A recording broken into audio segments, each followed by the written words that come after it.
Mathaa manini tu thutha wa gavana wa Nairobi Johnson Sakaja kuga kirori kiria gĩitire gĩko wabici-inĩ cia Kenya Power gĩekirio guo na mahitia, ruhonge rwa thuthuria wa thitango cia mũingĩ DPP nĩrũrĩtie ruhonge rwa thuthuria DCI rwambĩkie thuthuria baraginyo kumenya kihumo kia maya mothe. It was of course unfortunate that one of the trucks tipped garbage. That was not the intention, and that is why in less than 30 minutes all that garbage was collected.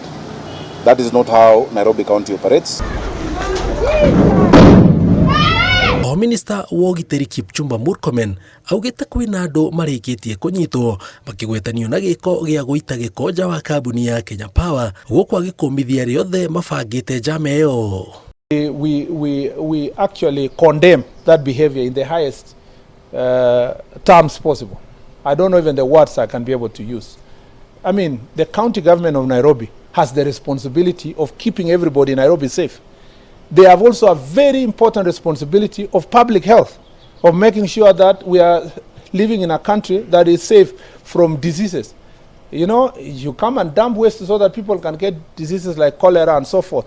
That was totally uncouth. It's uncalled for. DPP yugĩte hete DCI thikũ mũgwanja ikorwo yambĩkĩtio thuthuria igĩteithĩrĩrio nĩ rũhonge rwa ũgima wa mwĩrĩ marĩa matũrigicĩirie rwa maĩ kaunti ya Nairobi na rũheane maumĩrĩra ma ũthuthuria ũcio.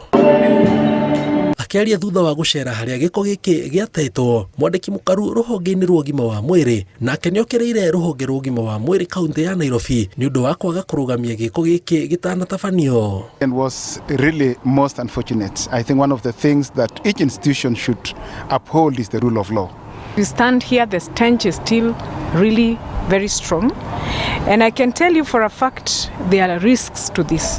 When we talk about poor solid waste management, not just in towns, but also in our homes. Maya magĩthiaga na mbere, kanjũ ya magavana ũndũ ũmwe na atongoria amwe kuma Senate nĩmonekete kũnyita mbaru matua ma Sakaja makĩorota kambuni ya Kenya Power na kuga kambuni ĩyo ĩkoretwo ĩkĩhatĩka thirikari cia matũũra. Nairobi County took a bold stand against Kplc overreach by demanding the settlement of outstanding where leaves fee amounting to Kenya shillings 4.9 billion.